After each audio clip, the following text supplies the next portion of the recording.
Lecture 18 اسلامیات اختیاری first year. ہم آج شروع کریں گے اسلامی نظام تعلیم۔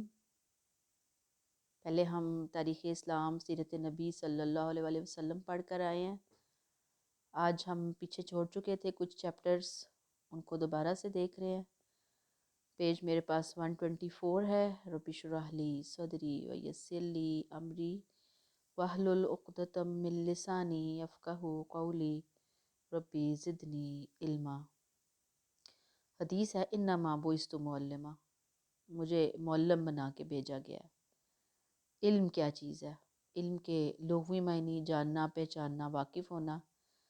انسان اپنے حواس خمسہ آنکھ، کان اور دل، دماغ سے، زبان سے جو چیزیں معلومات، انفارمیشن، ٹیسٹ حاصل کرتا ہے وہ علم کہلاتی ہیں۔ یہ ایک معاشرتی تاریخی عمل ہے جس سے ہر فرد اپنی معاشرتی رسوم، تہذیبی روایات، تمدنی اقدار جو ہیں، علوم، فنون، اعتقاد اور افکار سے آگاہ ہو کر معاشرے میں اپنا کردار ادا کرتا ہے۔ یعنی یہ بڑی ذرا ٹپیکل سی ڈیفینیشن ہے، آپ کو ایسے ہی یاد کرنا پڑے گا کہ انسان جانتا ہے نا معاشرے میں کیا ہے، رسم کیسی ہیں، تہذیب کیا کہتی ہے، تمدن کیا کہتا ہے، علم، فنون کیا چیز ہیں، ہمارے اعتقاد، ہمارے نظریات کیا ہیں، اور جب یہ چیزیں جانتا ہے پھر وہ اس پہ عمل پیرا ہو کر اپنا رول پلے کرتا ہے۔ اسلام میں علم کی اہمیت ظاہری بات ہے کہ یہ شرف اسلام کو اختیار حاصل ہے کہ اس نے بنی نوع انسان کو علم کی صحیح قدر و قیمت سے آگاہ کیا۔ علم کے دروازے ہر امیر، غریب، مرد، عورت، چھوٹے بڑے پر یکساں کھولے، بلکہ حصول علم کو ہر مسلمان کے لیے فرض قرار دیا۔ کہا کہ اسلامی حکومت کی ذمہ داری ہے کہ وہ تعلیم دے، عوام کو سہولتیں دے۔ قرآن کے اندر، خود قرآن میں حصول علم کے لیے بہت سی ترغیب اور فضیلتیں بیان ہوئیں۔ مثلاً اب یہ آپ کے لیے بڑی امپورٹنٹ ہیں آیات، قرآن میں ہے قُلْ هَلْ يَسْتَوِي الَّذِينَ يَعْلَمُونَ وَالَّذِينَ لَا يَعْلَمُونَ۔ اے نبی آپ ان سے پوچھئے کہ کیا علم والے اور جو علم نہیں رکھتے وہ دونوں برابر ہو سکتے ہیں؟ یعنی ایک جس کے پاس علم ہے اور وہ جس کے پاس علم نہیں ہے۔ آپ دیکھیں یہ تو ہم ہر روز اپنے ارد گرد بھی تجربہ کرتے ہیں۔ کچھ لوگ جو ہیں وہ صحیح پڑھے لکھے ہوتے ہیں اور بعض بالکل جن کے پاس علم نہیں ہوتا، تو ہم بھی ان کو دونوں کو ایک کیٹیگری میں نہیں رکھ رہے ہوتے۔ پھر مزید قرآن میں آیا یرفع اللہ الذین آمنوا منکم والذین اوتوا العلم درجہ، اللہ تم میں سے اہل ایمان کے اور وہ جو اہل علم ہے ان کے درجے بلند کرے گا۔ پھر علماء ہی عباد الرحمن کی صفات سے متصف ہوتے ہیں۔ قرآن میں اس طرح بیان کیا گیا انما یخشی اللہ من عبادہ العلماء ان اللہ عزیز غفور۔ اس کے سوا نہیں کہ اللہ سے اس کے علم والے بندے ہی ڈرتے ہیں، بے شک اللہ غالب اور بخشنے والا ہے۔ یعنی اللہ سے صحیح ڈرنے والے علم والے بندے جو صحیح معنوں میں اللہ کی پہچان رکھتے ہیں، جن کو اللہ کا تعارف، اللہ کی معرفت آ جاتی ہے، پھر وہ اللہ سے اللہ کی نافرمانی کا کوئی کام نہیں کر سکتے ہی نہیں ہیں۔ پھر تِلْکَ الْأَمْثَالُ نَضْرِبُهَا لِلنَّاسِ وَمَا يَعْقِلُهَا إِلَّا الْعَالِمُونَ۔ یہ مثالیں ہم بیان کرتے ہیں لوگوں کے لیے، لیکن انہیں نہیں سمجھتے مگر اہل علم کے سوا۔ اہل علم بات کو سمجھتے ہیں، جن کے پاس علم نہیں ہے۔ اور یہاں پہ اللہ جو علم کہتے ہیں نا وہ اصل میں العلم ہے، قرآن کا علم، دین کا علم، جن کو بات سمجھ آتی ہے۔ آپ صلی اللہ علیہ وسلم پر پہلی وحی نازل ہوئی اقرأ بسم ربک الذی خلق، یہ پیچھے بھی ہم پڑھ کر آئے کہ اے انسان پڑھ اپنے رب کے نام سے، خلق الانسان من علق، جس نے انسان کو جمے ہوئے خون سے پیدا کیا۔ اقرأ ربک الاکرم، پڑھیے اور آپ کا رب سب سے بڑا کریم ہے۔ الذی علم بالقلم، جس نے انسان کو قلم سے لکھنا سکھایا۔ علم الانسان ما لم یعلم، انسان کو وہ کچھ سکھایا جو انسان نہیں جانتا تھا۔ یہ دیکھیں قلم بھی آ گئی، پڑھنے کا حکم بھی آ گیا، ایسا علم جو انسان کو نہیں پتہ تھا، یہ سب اللہ کی ہی دین ہے۔ پھر آپ صلی اللہ علیہ وسلم کا امتیازی وصف تعلیم، وَيُعَلِّمُكُمُ الْكِتَابَ وَالْحِكْمَةَ وَيُعَلِّمُكُم مَّا لَمْ تَكُونُوا تَعْلَمُونَ۔ اب دیکھیں 2 دفعہ یعلم کا لفظ آیا ہے، تمہیں کتاب و حکمت سکھاتے ہیں، تمہیں وہ سکھاتے ہیں جو تم نہیں جانتے تھے۔ پھر آپ صلی اللہ علیہ وسلم کو حکم دیا وَقُلْ رَبِّ زِدْنِی عِلْمًا، اے میرے رب میرے علم میں اور اضافہ فرمائیے۔ تو یہ دیکھیں قرآن کے اندر علم کی فضیلت، علم کے حصول کی فضیلت ہمیں پتہ چل رہی ہے۔ پھر حدیث نبوی آپ سے فرمایا حصول علم ہر مسلمان مرد اور عورت پر فرض ہے۔ علماء انبیاء کے وارث ہیں۔ پھر آپ نے ایک عالم کو عابد پر اس طرح فضیلت دی جیسے چودھویں کے چاند کو سب ستاروں پر، یعنی ایک جو اسکالر ٹائپ بندہ ہے اس طرح سے علم حاصل کر رہا ہے یا صحیح معنوں میں دین کی سمجھ رکھ کر عمل کرنے والا ہے، وہ عبادت گزار سے درجے میں بہت اونچا ہے، بہت بلند ہے۔ پھر آپ نے کہا جھولے سے قبر تک علم حاصل کرو۔ پھر کہا حکمت مومن کی گمشدہ پونجی جہاں کہیں سے اسے ملے وہ اس کا حقدار ہے۔ علم سکھاتے رہو یا سیکھتے رہو، یہ دو صورتیں ہیں، یا سیکھنا ہے یا سکھانا ہے، یا طالب علم بننا ہے یا استاد بننا ہے۔ تیسری صورت اختیار کی تو ہلاک ہو جاؤ گے۔ کون سی صورت؟ کہ نہ اسٹوڈنٹ ہے نہ استاد ہے، بس اپنے آپ کو سٹل جامد کر کے رکھ دیا۔ پھر آپ نے کہا جو آدمی تلاش علم کا راستہ اختیار کرتا ہے اس کے لیے اللہ جنت کا راستہ آسان کر دیتے ہیں، فرشتے اس کے قدموں کے نیچے اپنے پار بچھاتے ہیں، اس کی مغفرت کے لیے آسمانوں اور زمین کی تمام چیزیں دعا کرتی ہیں، حتیٰ کہ مچھلیاں سمندر میں، پرندے ہوا میں اور چونٹیاں بلوں میں دعا کرتی ہیں۔ یعنی جو صحیح معنوں میں حصول علم کے لیے گھر سے نکلتا ہے، اللہ تعالیٰ اس کو وی آئی پی پروٹوکول دیتے ہیں۔ ایسے ہی جس نے طلب علم میں وفات پائی، یعنی اس راستے میں جو مر گیا راستے میں، وہ شہید ہوا۔ پھر آپ کو علم کی اشاعت کا اتنا احساس تھا کہ جنگ بدر کے موقع پر جو کفار کی ایک معقول تعداد گرفتار کر کے مدینہ لائی گئی تو آپ نے ہر قیدی کی رہائی کے لیے مناسب جنگی تاوان کی ادائیگی ضروری قرار دی، لیکن جو پڑھے لکھے قیدی تھے ان کو تاوان سے ایگزیمپٹ کیا اور حکم دیا کہ وہ رقم ادا کرنے کی بجائے 10 مسلمان بچوں کو تعلیم دیں تو انہیں رہا کر دیا جائے گا۔ حالانکہ یہ حکم اس وقت دیا گیا کہ مسلمانوں کو ایک ایک پیسے کی ضرورت تھی، لیکن آپ صلی اللہ علیہ وسلم نے مادی ضرورت کو علمی ضرورت پر قربان کر کے یہ واضح کیا کہ علم ہر چیز سے زیادہ قیمتی ہے۔ پھر آپ نے کہا کہ جاہل کو دیر کیے بغیر علم حاصل کرنا چاہیے اور پڑھے لکھے آدمی کو دوسرے کو تعلیم دینی چاہیے، اور آپ صلی اللہ علیہ وسلم تو خود آپ کے بارے میں ہے انما بعثت معلما، مجھے معلم بنا کر بھیجا گیا۔ اب اسلامی معاشرے میں کس قسم کی تعلیم دی جائے گی، وہ نوعیت کیا ہے، اس کی اہمیت کیا ہے، اس کی ضرورت کیا ہے؟ تعلیم ایک فطری تقاضا ہے کیونکہ اسلام دین فطرت ہے نا۔ وہ کہتا ہے کہ ہر انسان نے علم حاصل کرنا ہے، اسے ہر طرح کے مواقع اور سہولتیں ملنی چاہیے۔ اس میں یہ نہیں کہ امریکہ میں رہنے والوں کو زیادہ ملنی چاہیے اور پاکستان میں رہنے والوں کو کم ملنی چاہیے، عرب کے علاقے میں رہنے والوں کا تو زیادہ حق ہے فلاں علم کے اوپر اور فلاں علاقے کے رہنے والوں کا کوئی حق نہیں ہے، فلاں بہت امیر ہیں وہ زیادہ اچھی طرح سے اویل کرے، غریبوں کی کوئی نہیں۔ ہر مسلمان پر، عورت پر، مرد پر فرض ہے علم حاصل کرنا، اور کم از کم دیکھیں اتنا علم کہ جس سے انسان اپنے فرائض اچھے طریقے سے ادا کر سکے، اللہ کی پسند اور ناپسند کو جان سکے۔ پھر نظریہ حیات کی اشاعت ہے۔ اسلام ایک مکمل ضابطہ حیات ہے، اس لیے یہ تعلیم کے ذریعے اپنی تہذیب و ثقافت کو، اشاعت اور روایات کو استحکام بخشنے کا اہتمام کرتا ہے۔ اسلام اپنے پیروکاروں سے تقاضا کرتا ہے کہ پوری طرح اسلامی نظریہ حیات کی ترجمانی کریں تاکہ ایک مثالی معاشرہ بن سکے۔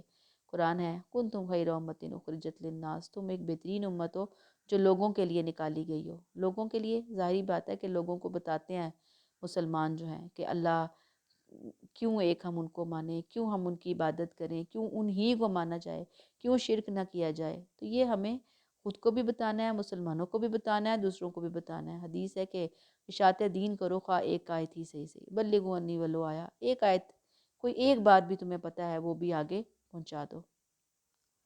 تو نظریہ حیات ہے نا اسلام، اس کو بتانا ہے لوگوں کو۔ پھر مادی اور روحانی پہلوؤں کی متوازن نشو و نما، یعنی مادی اور روحانی اسلام جو ہے وہ افراد کی مادی اور روحانی دونوں زندگیوں پر محیط ہے، یعنی روحانی علم بھی حاصل کرنا ہے اور مادی، یہ دونوں کا سرچشمہ اللہ تعالیٰ نا۔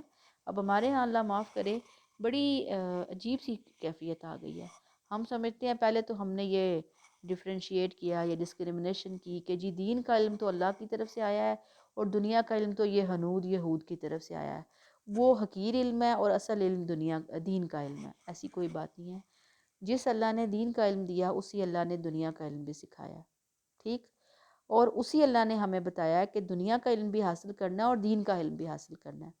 بس اپنی وہ جو پریورٹی ہے نا اس میں نمبر 1 دین کا علم، اس میں سب سے بڑھ کر دین کے علم میں قرآن کا علم، قرآن کے ساتھ پھر ظاہری بات ہے کہ دنیا کے مختلف علوم، اگر انجینئرنگ کوئی پڑھ رہا ہے، کوئی میڈیکل پڑھ رہا ہے، کوئی آرٹس کا سبجیکٹ پڑھ رہا ہے تو وہ بھی کیا ہے، اللہ کی پسند کے مطابق ہی کام کر رہا ہے. کوئی یہ تو نہیں کہ اللہ معاف کرے کہ وہ بڑی کوئی حقیر اور تھرڈ کلاس قسم کے علوم ہے جس کا دین نے ہمیں کوئی حکم نہیں دیا، اور وہ بڑا ہی کوئی غیر دینی کام کر رہا ہے. اور دینی کام کرنے والے تو صرف وہ ہیں جو دین کے طالب علم ہیں، وہ مدرسے میں تعلیم حاصل کر رہے ہیں، بس وہی اصل میں اعلیٰ اور افضل ہیں. ایسی بات نہیں ہے، یہ ایسی چیزیں نہیں ہمیں سکھائی.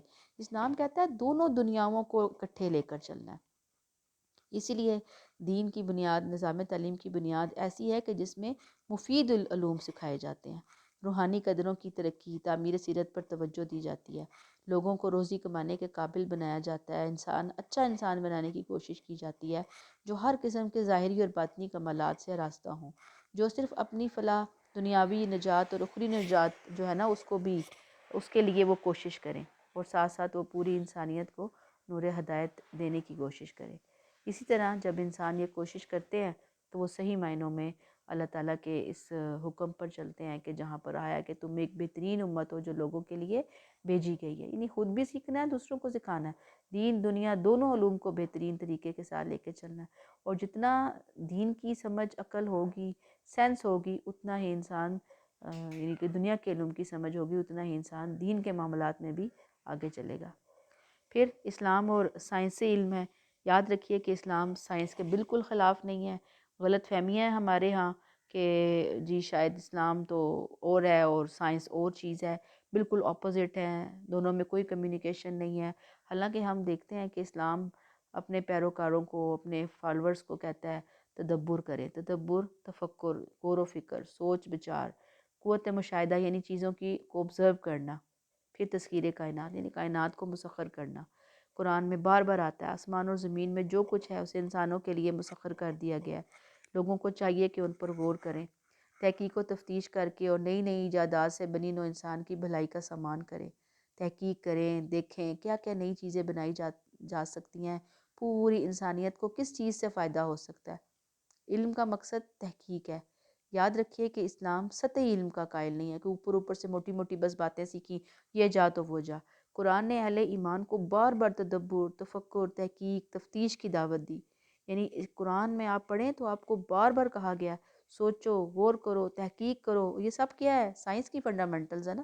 سائنس بھی بالکل اسی پیٹرن پہ کام کر رہی ہوتی ہے. جب تک ہم کائنات اور اس کی چیزوں پر، اس کے حقائق پہ غور نہیں کریں گے، اس وقت تک انسان کی تخلیق کا مقصد پورا نہیں ہوگا.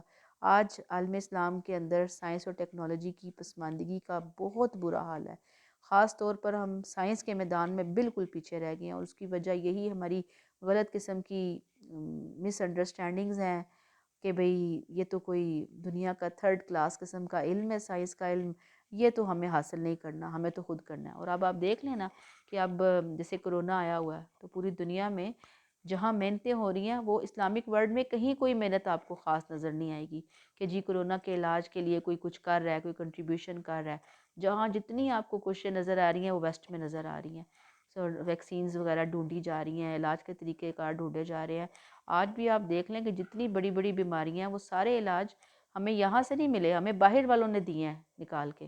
اور پھر اس کے علاوہ اب ہم دیکھتے ہیں کہ اس سائنس اور ٹیکنالوجی کے اندر سوشل میڈیا، دوسرا میڈیا، اس کو دیکھیں، ہم انٹرنیٹ کو دیکھیں، موبائل فون کو دیکھیں، یوٹیوب کو دیکھیں، یہ ساری چیزیں ہمیں کس نے دی ہیں؟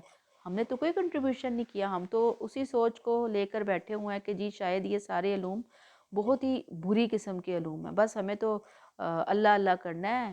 وہ جیسے کہتے ہیں نا خانقاہ میں بیٹھ کے اللہ اللہ کر کے بس ہمیں بس اپنے رب کو راضی کرنا ہے. حالانکہ رب صرف اس چیز سے راضی نہیں ہوتا، اس کے ساتھ ساتھ ہمیں دین کے اندر، دین کے ساتھ ساتھ دنیا کی چیزوں کو لے کر آنا ہے. دنیا کی چیزوں کو ان ٹیکنالوجیز سے خود کو آراستہ کرنا ہے. پھر اس کو اتنا انسانیت کے لیے فائدہ مند بنانا ہے کہ پوری انسانیت اس کا فائدہ اٹھائے.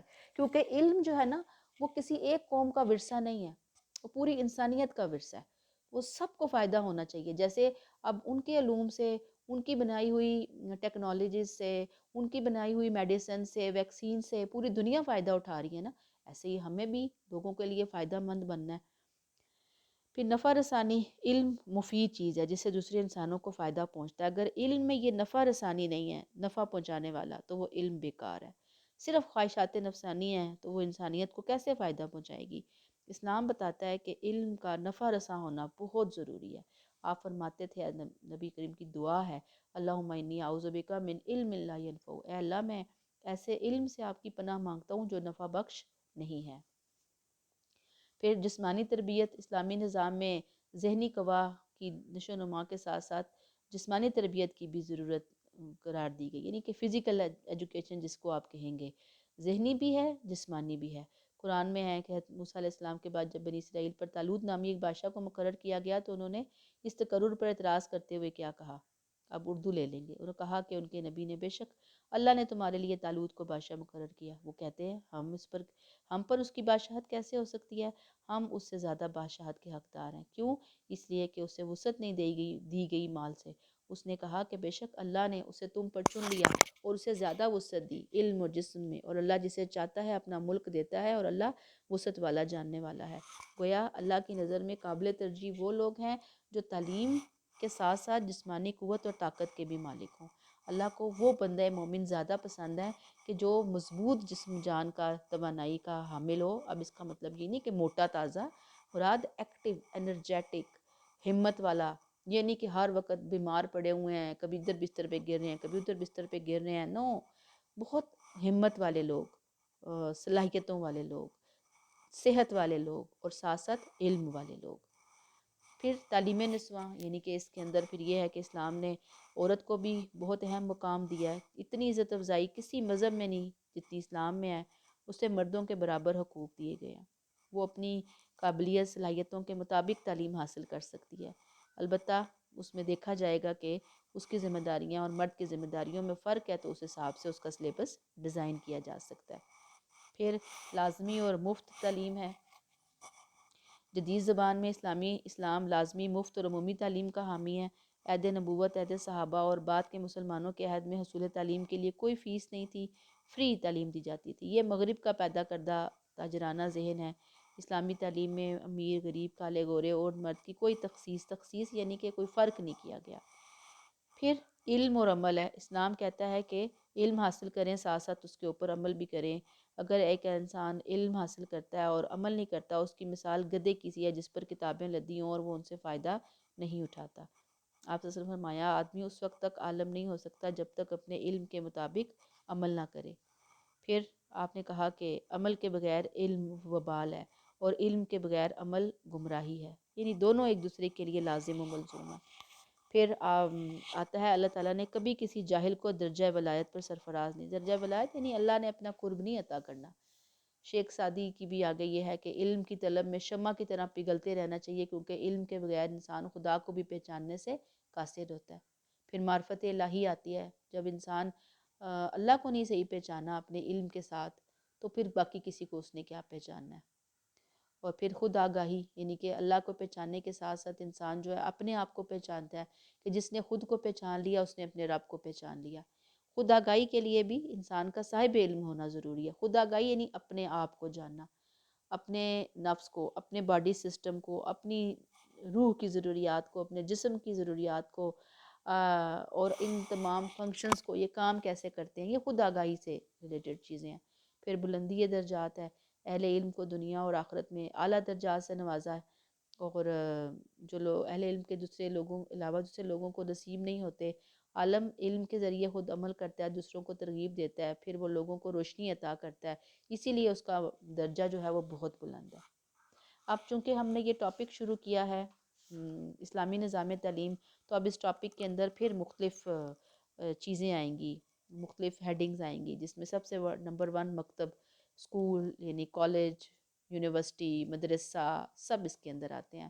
مکتب لکھنے پڑھنے کی جگہ انڈر لائن کریں۔ اصطلاحاً مکتب سے مراد وہ مقام جہاں بچوں کی تعلیم کا انتظام ہوتا ہے، انہیں مہارت، انہیں زبان، انہیں قرأت یعنی پڑھنا لکھنا کتابت سکھائی جاتی ہے۔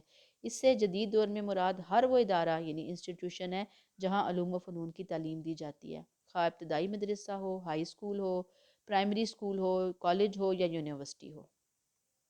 اب اہمیت، ظاہری بات ہے کہ مکتب قوموں کے عروج اور زوال کا آئینہ ہوتے ہیں۔ قوم کی جتنی ترقی ہے اس کا عروج ہے وہ مکتب کی ہی مرہون منت ہے۔ جب مکتب صحیح نہیں ہے، تنزل ہے، تنزل مین اس کے اندر زوال آیا ہوا ہے، قوم بھی زوال پذیر ہوگی۔ اور جب مکتب زوال ہوگا تو قوم پستی کے گڑھے میں گر جائے گی۔ اور یہی وجہ ہے کہ جو قومیں دنیا میں بلند ہیں، نمایاں ہیں، ان کی تعلیمی فتوحات اور علمی کارنامے بہت زیادہ ہیں۔ وہاں سے جو فارغ ہوتے ہیں اور مکاتب سے جو فارغ التحصیل علماء ہوتے ہیں، وہ صحیح معنوں میں ملک کی تعمیر و ترقی میں اپنا نام پیدا کرتے ہیں۔ مثلاً ہم دیکھتے ہیں کہ انگلستان میں تعلیمی ادارے تھے، ایٹین ہیرو، آکسفورڈ اور کیمبرج، وہ بڑے نازا ہیں، بڑے بڑے ادارے۔ اور ہم مسلمان جامعہ ازہر، مصر، مدرسہ نظامیہ، بغداد، قرطبہ، اندلس وغیرہ پر فخر کرتے ہیں۔ کیوں؟ کہ ان اداروں سے جو پڑھ کر لوگ آئے ہیں نا، انہوں نے پوری بنی نوع انسانیت کی بھلائی کے لیے، ان کے فائدے کے لیے، ان کی رہنمائی کے لیے بڑا کام ادا کیا ہے۔ اسی لیے مکتب جو ہوتا ہے وہ قوموں کے عروج و زوال کا پیمانہ ہوتا ہے۔ مثلاً آپ کو کہتے ہیں کہ ہم یہ چند امور پڑھتے ہیں۔ مثلاً مکتب جو ہے وہ معاشرے کا نمائندہ ہوتا ہے۔ اب کوئی قوم جب بھی اپنی تہذیب اور ثقافت کے احیاء اور بقا اس کو زندہ کرنا، بقا اس کو باقی رکھنے کے لیے جو ریسورسز استعمال کرتی ہے، مکتب یا مدرسے کا مقام ان میں سب سے زیادہ اہم ہوتا ہے۔ مکتب معاشرے کا خادم، معاشرتی مقاصد کے حصول کا بہترین وسیلہ ہے۔ یعنی وہ ہوگا تو معاشرے کے اندر فلاح بہبود ہوگی، نئی نسل کی معاشرتی تربیت ہوگی۔ اور مکتب کے بغیر بھی بچوں کی نشو و نما ہوتی ہے، لیکن وہ نشو و نما بالکل ایسے درخت کی طرح ہوتی ہے کہ جس کو کبھی کاٹا نہیں گیا، اس کی ٹرمنگ نہیں کی گئی، تو پھر ایسا جو درخت ہوگا اس نے باغ کی کیا آرائش اور زیبائش بڑھانی ہے۔ یہی معاملہ بچوں کا ہے۔ اگر بچوں کو تعلیم و تربیت کی طرف توجہ نہ دی جائے تو کوئی قوم بھی ترقی میں آگے نہیں بڑھ سکتی۔ تو یہ فریضہ مکتب کو سونپا جاتا ہے، کیونکہ مکتب ایک ایسا ادارہ ہے جہاں بچوں کے مشاغل کو اسی طرح ترتیب دیا جاتا ہے کہ ان کے اندر متناسب نشو و نما ہو اور وہ معاشرے کے مفید رکن بن سکیں۔ پھر اولین درس کا ہے، کہاوت مشہور ہے کہ آج کا بچہ کل کا معمار ہے۔ یعنی بچوں نے جہاں تربیت پانی ہے، بڑے ہونا ہے، ملک اور قوم کی باغ ڈور سنبھالنی ہے، لیڈرشپ اختیار کرنی ہے، وہاں انہوں نے حالوں کو جب اچھے طریقے سے تربیت دی جائے گی کہ ان کی اخلاقی، ذہنی، جسمانی، معاشرتی صلاحیتیں پروان چڑھ سکیں، تو وہی قومیں پھر آگے چل کر اچھی جنریشنز دیتی ہیں، اچھی نسلیں لیتی ہیں، اچھے لیڈر حاصل کرتی ہیں۔ لیکن جو قوم پیچھے کے پیچھے رہتی ہے، اسے ضرورت ہی نہیں ہوتی کہ بھی وہ قوم کے انہوں نے حالوں کی تربیت کریں، وہاں سے وہ چیزیں سیکھیں، آگے بڑھیں، آئیں، اپنی صلاحیتوں کی نشو و نما کریں، تو ظاہری بات ہے کہ پھر وہ قومیں بانجھ ہوتی ہیں لیڈرشپ کے حوالے سے، اچھے سائنٹسٹ کے حوالے سے، اچھے بزنس مین کے حوالے سے، اچھی معاشرتی ذمہ داریاں پوری کرنے والوں کے حوالے سے۔ پھر ہمہ جہت متوازن نشو و نما، اسلام جو ہے وہ بتاتا ہے کہ مساجد سے ملحقہ مکتب کے ساتھ ساتھ نا مسجدیں بھی بنائی جاتی تھی، یا مسجدوں کے ساتھ مکتب بنائے جاتے تھے۔ یعنی یہ آپ ذہن میں رکھیں، پہلے تو یہ تھا نا کہ مسجد اور مکتب ایک ہی جگہ ہوتا تھا، پھر الگ الگ کر لیا گیا، مسجدوں کے ساتھ ہی مکتب بھی قائم کیے جانے لگے، کیونکہ وہاں پر دینی اور روحانی فضا غالب رہتی تھی، بچوں کو دنیاوی تعلیم، روحانی تعلیم، سب کچھ بتایا سمجھایا جاتا تھا۔ گویا جو اسلامی مکاتب گزرے ہیں، دین اور دنیا دونوں علوم و فنون کے تربیت اور تعلیم کے حسین امتزاج تھے، علم اور عمل کے حوالے سے۔ اسی لیے ہم دیکھتے ہیں کہ عربوں جیسی جو جاہل قوم ہے، اسلام لانے کے بعد ساری دنیا کے لیے معلم اور ہادی بن گئی۔ خود نہ تھے جو راہ پر اوروں کے ہادی بن گئے، کیا نظر تھی جس نے مردوں کو مسیحا کر دیا۔ مردے اٹھ گئے اور لوگوں کو صحت یابی دینا شروع ہو گئے۔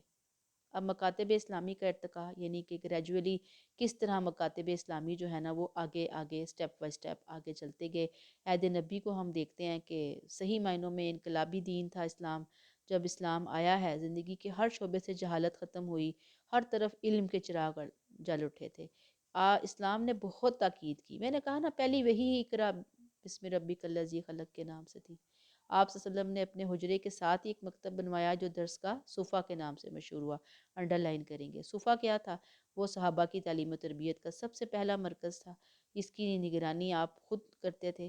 تمام صحابہ جن کے ذریعے حضور صلی اللہ علیہ وسلم کے فرمودات یعنی آپ کے ارشادات کا ذخیرہ ہم تک پہنچا ہے، وہ سب کے سب اس اولین مکتب کے تعلیم یافتہ اور تربیت یافتہ۔ کون سا مکتب؟ درس کا صوفہ، یعنی صرف صوفہ۔ اس مدرسے میں آپ نے قرآن، حدیث اور قرأت اور کتابت سکھانے کا، یعنی کہ اس سے آغاز ہوا آپ صلی اللہ علیہ وسلم کے دور میں۔ پھر اس میں ہمیشہ صحابہ کرام کی ایک معقول تعداد حصول علم کے لیے موجود رہتی، پھر وہ جو کچھ سیکھتے اس پہ عمل پیرا بھی ہوتے، یعنی صرف سیکھتے ہی نہیں تھے۔ پھر یہ جو آپ صلی اللہ علیہ وسلم کے اس مکتب کے تربیت یافتہ لوگ ہوتے تھے، آپ صلی اللہ علیہ وسلم انہیں پورے علاقوں میں تبلیغ کے لیے بھیجتے تاکہ باقی لوگوں کو بھی اسلامی تعلیمات سے روشناسی حاصل ہو۔ پھر خلافت راشدہ کا دور آتا ہے، تعلیمی ارتقاء کا یہ عمل اور دینی علوم کی ترقی جاری رہی۔ خلفۂ ثلاثہ نے بالعموم اور فاروق اعظم نے خاص طور پر حضرت عمر فاروق نے، ہم پہلے بھی پڑھ کر، خاص طور پر اپنی قوم کی تعلیمی ترقی اور دینی تربیت پر توجہ رکھی۔ ہر بڑے شہر میں حکومت کی طرف سے مکتب کھولے گئے، دینی مدارس کی بنیاد اور وہاں پر تنخواہ پر قابل اساتذہ کا تعین کیا گیا۔ اس دور میں مکہ، مدینہ، طائف، یمن، کوفہ، بصرہ، بغداد، دمشق بڑے بڑے شہر اسلامی تعلیم کے مراکز بنے۔ اگر آپ کو یاد ہو تو عمر فاروق کا ہم نے جو پڑھا ہے چیپٹر، آپ کو بات سمجھ آ جائے گی۔ پھر بنو امیہ کا دور آتا ہے۔ اس کے متعدد جو خلفاء ہیں، یعنی کہ جو ان کے حکمران تھے، وہ خود عالم اور علماء کے قدردان تھے۔ امیر معاویہ آپ صلی اللہ علیہ وسلم کے کاتب وحی تھے، یعنی وحی لکھی۔ انہی کے زمانے میں، حضرت امیر معاویہ کے زمانے میں تاریخ نویسی کا فن ایجاد ہوئے، یعنی لوگوں نے ہسٹری لکھنا شروع کی۔ ان کے جو پوتے تھے خالد بن یزید، انہیں علم کیمیا اور طب کا شوق تھا۔ اس زمانے میں یعنی بنو امیہ کے دور میں بہت نامور علماء، محدثین، شعراء پیدا ہوئے۔ کوفہ، بصرہ، دمشق، اسکندریہ، یہ مختلف علاقوں کے نام ہیں۔ بڑے بڑے علمی مراکز وجود میں آئے، دور دور سے طالب علم آتے، سفر کر کے علم کی پیاس بجھاتے۔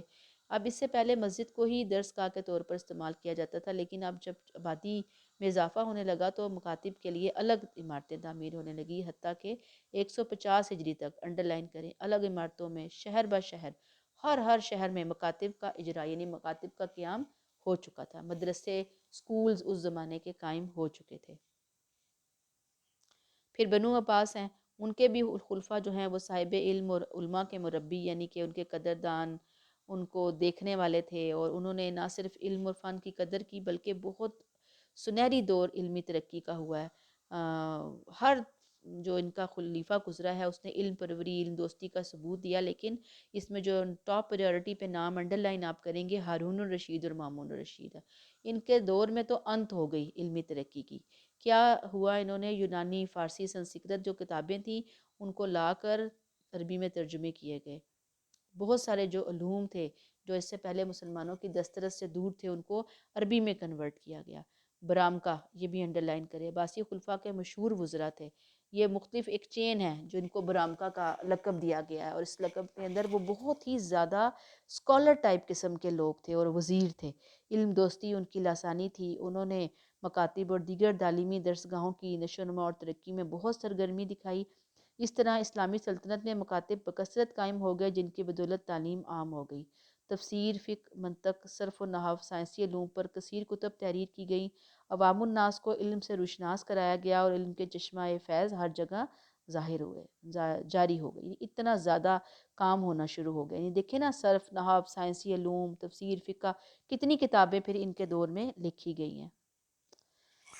پھر مکتب کی افادیت اور کردار آ جاتا ہے، اس کو پھر اب ہم نیکسٹ لیکچر کے اندر کور کرتے ہیں۔ اب ہم یہیں پہ اس کو روک لیتے ہیں۔ اللہ تعالیٰ آسان کریں۔ السلام علیکم ورحمۃ اللہ۔